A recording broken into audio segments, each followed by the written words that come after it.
C'est très spécial de présenter en français, très très spécial. Je suis très content d'être là.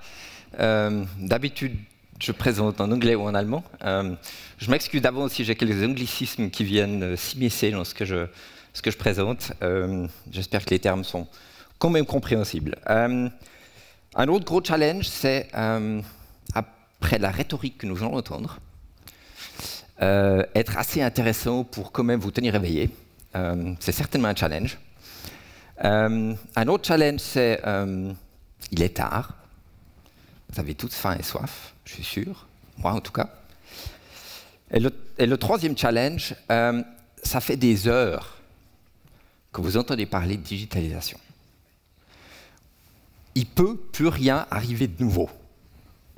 Ça va être absolument, lamentablement long, jusqu'à ce que l'apéritif arrive. La mauvaise nouvelle, c'est ouais, probablement.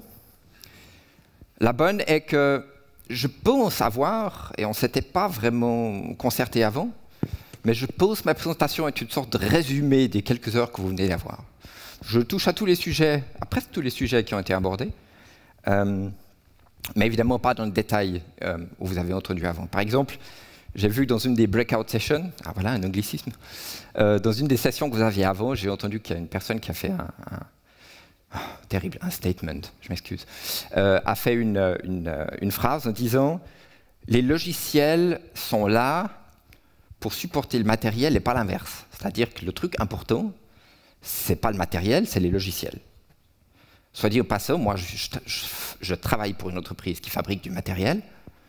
Je devrais être là et dire c'est pas vrai, le plus important c'est le matériel, parce que seulement ça compte, puis en plus c'est intéressant, c'est cool, ça peut se toucher, ça peut se jeter, c'est très cool le matériel. La réalité est qu'effectivement, à l'avenir, ce qui compte et ce qui va compter encore plus qu'aujourd'hui, c'est le logiciel. Le matériel, c'est là, c'est important, mais à l'avenir, c'est très clair que tout ce qui est app économie, etc., va continuer d'exister et exister encore plus. Si mes enfants aujourd'hui, et mes enfants me demandent quel job je dois faire, qu'est-ce que je dois apprendre comme job, honnêtement, je leur dis programmeur. Deviens programmeur. Il y aura très clairement un job dans les années à venir. Il y a quelques années, je participais à un séminaire, en Allemagne d'ailleurs, où un monsieur Land a commencé sa présentation sur la digitalisation avec ces phrases-là. En allemand, pas en français. Et j'étais dans la salle et j'écoutais. Et ma première pensée était, ouais bon, logique. Et avec le titre que tu as, ben évidemment que tu nous racontes ça. Tu dois vendre ton truc, forcément que tu dois nous dire ça, d'accord? C'est la réalité. Quelques années plus tard, aujourd'hui, j'ai un grand respect, parce que tout ce qu'il y a, je pense, est effectivement soit déjà arrivé, soit va arriver. Qui se souvient de ça? Peut-être juste pour expliquer, parce qu'il y a quand même des gens plus jeunes que moi dans le public. Moi, je me souviens. Juste, mais je me souviens. En ce temps-là, la première chose qu'on faisait tous les mois, c'est attendre à la maison qu'on reçoive un courrier de sa banque, quand on avait un compte bancaire, compte postal un peu différent, compte bancaire. Donc déjà, on attendait, d'accord? L'argent arrivait le 22, le 23, le 24, le 25. Si on avait beaucoup de chance, 3-4 jours après, on recevait un courrier de la banque. Votre salaire est arrivé. Oh, c'est une bonne nouvelle. By the way, avec 6 millions d'autres personnes, non pas 6 millions, allez, 3 millions d'autres personnes en Suisse, qui recevaient le même courrier le même jour, et qui avaient la bonne idée le même jour d'aller à la banque, parce que d'abord il fallait aller à la banque pour aller chercher son argent. Chercher l'argent à la banque, les bancomates n'existaient pas encore, longue file d'attente. On prenait de l'argent qu'on allait vraiment chercher, physiquement. On sortait de la banque, on faisait 35 mètres, on rentrait à la poste. Bon, on ne rentrait pas très loin parce que la file d'attente était très longue. Avec ce truc-là, jaune, petit carnet jaune, avec ces paiements, et on donnait l'argent, on donnait le carnet jaune, on donnait ses paiements à la postière ou au postier, puis on disait, vous pouvez me faire ces paiements. Aujourd'hui, c'est ça. D'accord? Quand je raconte ça à mes enfants, qu'en ce temps-là, je faisais mes paiements comme ça, totalement irréel. Et je ne suis pas aussi vieux que ça, que je considère que c'est la préhistoire. Aujourd'hui, e-banking. Qui se souvient de ça? Même chose. Si en ce temps-là, quelqu'un a dit à Michelin que leur idée de carte, c'est une super idée, mais ça ne va pas durer, ils auraient rigolé. Juste, moi aussi. En ce temps-là, je ne pensais pas que ça pouvait être fait autrement. Aujourd'hui, pour faire court, mobile, GPS, etc., etc. Pour moi, c'était une carte, c'est quand même encore normal. Pour rigoler l'autre jour, j'ai donné une vieille carte, parce qu'on vient de déménager, j'ai retrouvé une vieille carte. J'ai donné à mon fils, 14 ans. Je lui ai mis une carte à la main, j'ai dit, tiens, tu me montres le chemin pour aller à la banque. Il a commencé à déplier ce truc, il est parti d'un fou rire. Il n'est pas allé plus loin que ça. D'accord? Aujourd'hui, les jeunes voient ça autrement. Ils voient le monde autrement que nous. Ou que moi, en tout cas.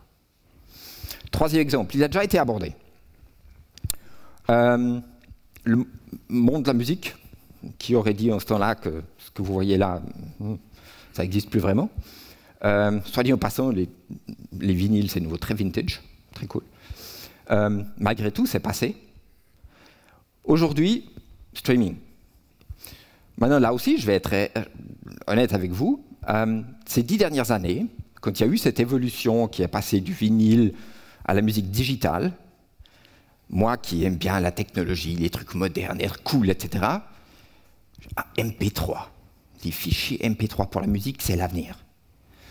J'ai passé des heures et des heures et des heures et des heures à digitaliser tout ce que j'avais en fichier MP3. Idée géniale. Jusqu'à ce que le streaming arrive. Au début, je pensais streaming inutilisable. Ça sert à rien. Aujourd'hui, j'ai plus rien d'autre à la maison. J'ai une boîte, Sonos, je fais pas de pub, mais j'ai une boîte connectée à un de ces services. J'ai plus rien d'autre. J'ai plus rien de réel. Toute la musique, c'est des datas qui, au moment où je l'ai écouté, hop, ça n'existe plus. Les heures que j'ai passées à faire mes fichiers MP3, loin. Et je me trouvais super moderne. C'était il y a 5 ans. D'accord? Donc, la digitalisation est quelque chose qu'on veuille ou qu'on ne veuille pas, on est vraiment au milieu dedans. Des exemples un peu plus larges. En haut à droite, j'aborde le sujet de la vitesse à laquelle les informations sont échangées aujourd'hui. C'est un exemple relativement simple, mais la radio, un poste radio, a mis 38 ans pour atteindre 50 millions de personnes qui écoutaient une radio. 38 ans depuis l'invention de la radio. D'accord? Le jeu Angry Birds a mis 35 jours. D'accord? 50 millions de personnes, 35 jours. Et pourtant, l'invention de la radio, c'est pas aussi longtemps que ça. Donc la vitesse à laquelle toutes ces choses arrivent est absolument exponentielle. C'est pour ça, comme on l'a entendu dans toutes les conférences d'avant, ça va arriver, et by the way, c'est déjà arrivé, et ça va arriver beaucoup plus vite qu'on le pense. Je vous garantis que c'est le cas. De par l'emploi que j'ai, je suis un petit peu tous les jours là-dedans. A priori, je pense que je suis un observateur attentif de la digitalisation, je vais dire ça comme ça. Je ne me considère pas comme un expert qui a les réponses à toutes ces questions. By the way, beaucoup de questions n'ont pas encore de réponse. Mais je suis moi-même surpris tous les jours. L'autre aspect, on a déjà parlé de Uber, Airbnb, je ne sais pas, le terme était déjà tombé aujourd'hui. C'est des changements dans l'industrie qui font partie de la digitalisation. Si vous auriez dit à un hôtelier il y a 20 ans, il y a 10 ans, le job d'hôtelier en tant que tel, question mark, il aurait dit, attends, qu'est-ce qu'il y a de plus physique qu'une chambre d'hôtel? Impossible de digitaliser ça. Si. Uber, taxi, là, on connaît les soucis qu'ils ont. On a beaucoup parlé maintenant déjà aussi d'automobiles autonomes. J'y reviendrai tout à l'heure. Je veux dire, tous les chauffeurs taxi, quand ils ont réalisé, OK, Uber existe et ça arrive, la première réaction logique humaine est de dire, mais attends, le truc que vous n'allez pas pouvoir changer, c'est qu'il faut un chauffeur. Comme on l'a entendu avant. Non. Un jour, il y aura peut-être, je vais dire comme ça, pour être politiquement correct, un jour, il y aura peut-être plus besoin de chauffeurs. Le dernier exemple en bas qui accompagne toute cette digitalisation, c'est la concentration des technologies. On a parlé avant du téléphone mobile, je ne citerai pas la marque parce que c'est un concurrent, donc le téléphone mobile en général. Et pour vous montrer un exemple, j'ai pris avec mon appareil photo. Alors ça, c'est mon appareil photo. C'est une façon très cool avec un zoom réel 10 fois, d'accord, pas digital, mais un zoom réel 10 fois. Le zoom est plus grand que l'appareil lui-même, c'est très impressionnant. En réalité, ce n'est pas un appareil photo. D'accord, c'est mon téléphone mobile. Ça, c'est mon smartphone tout à fait normal. Et ça, c'est la partie qui fait appareil photo, Hasselblad, haute qualité, etc. D'accord? Donc ça, c'est une convergence des médias. Là aussi, le monde de la téléphonie, raconter à ACFA que les films n'existent plus il y a 20 ans. Aujourd'hui, séparément, j'en ai plus besoin de séparer, il est ensemble. Ces deux-là, c'est mon appareil photo. D'accord? Et je les remets ensemble, et toc, et je fais mes photos, elles sont digitalisées sur mon téléphone mobile. Et c'est vraiment un téléphone mobile. J'aimerais mettre dans ma poche.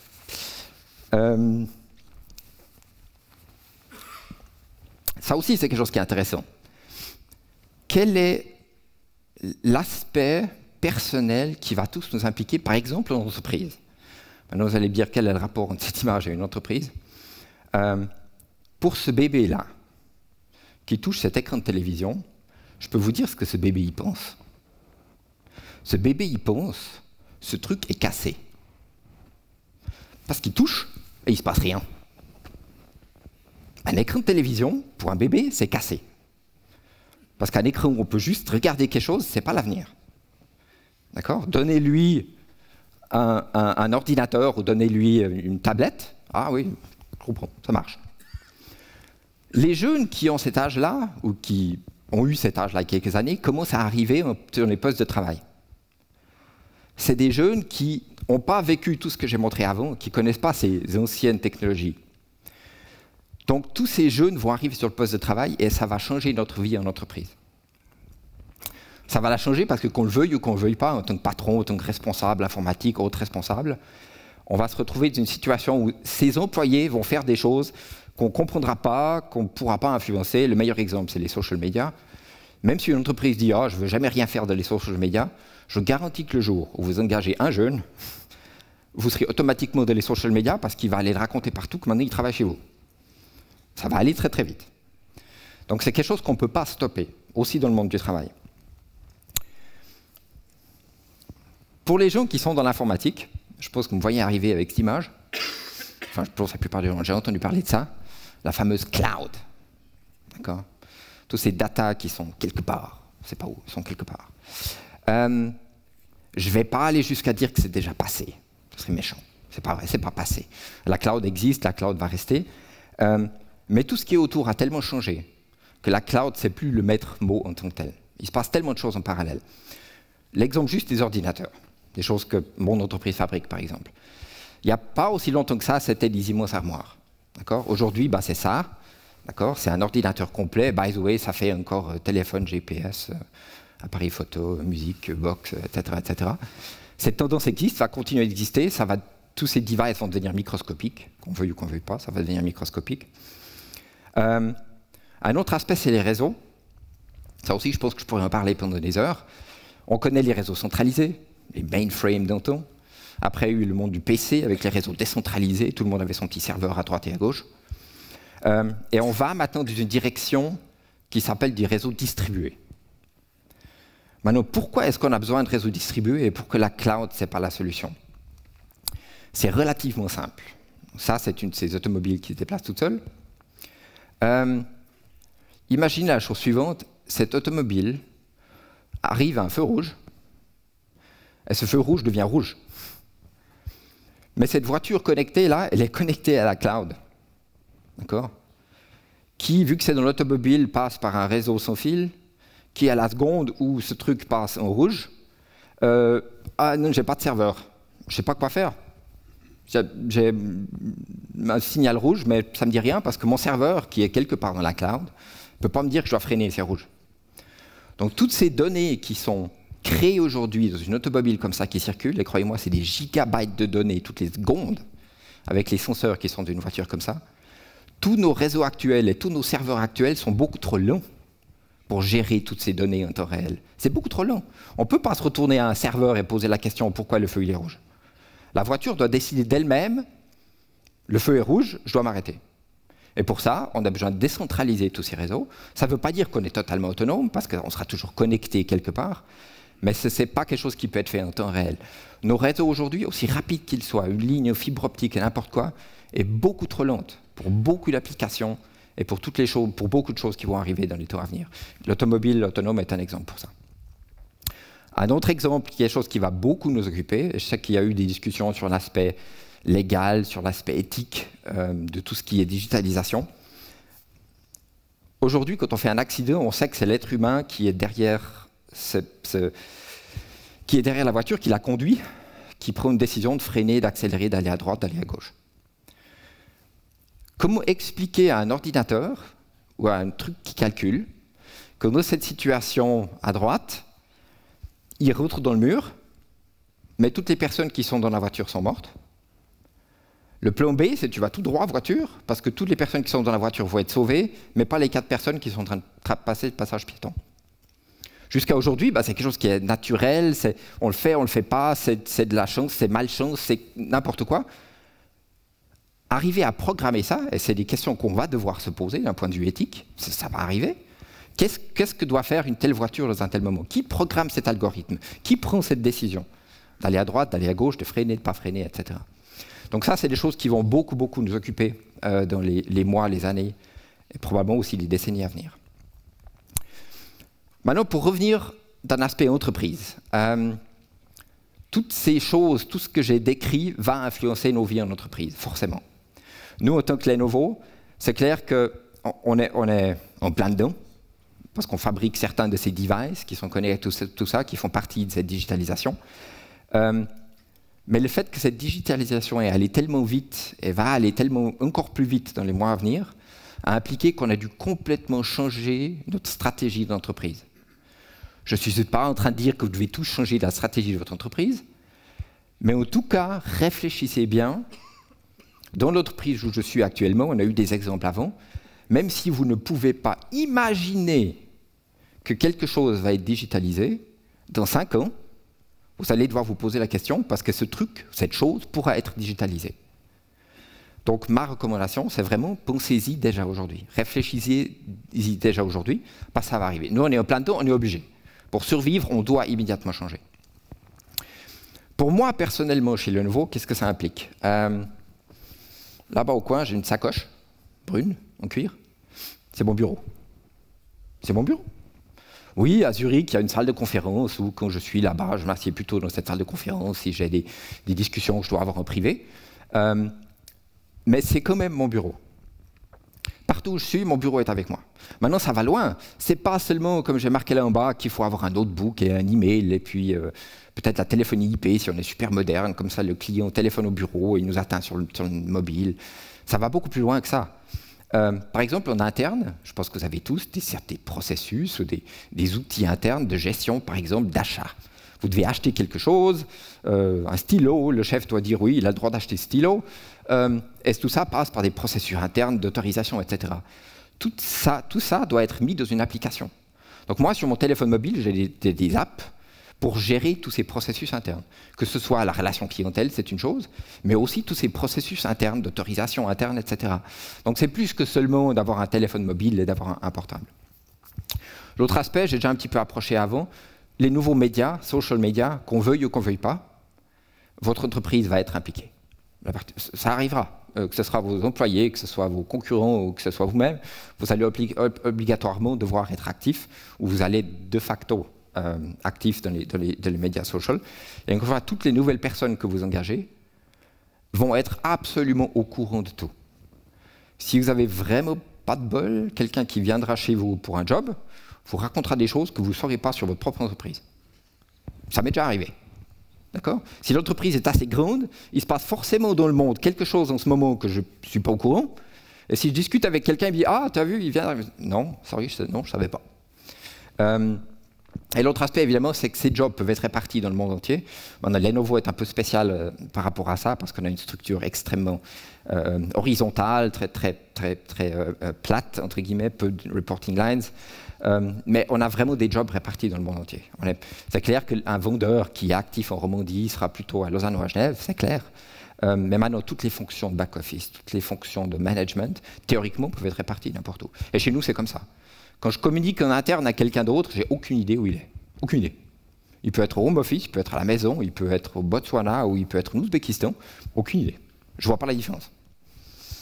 Et enfin, comme j'ai expliqué avant, on a vraiment dû complètement changer notre stratégie et notre vision de l'entreprise pour tenir compte de cette... Je vais rigoler chaque fois que j'entends intelligence artificielle à l'avenir. Depuis la blague avec les femmes et les hommes sur le AI. Elle est super, celle-là. Donc, l'intelligence artificielle, ce truc que plutôt les hommes comprennent.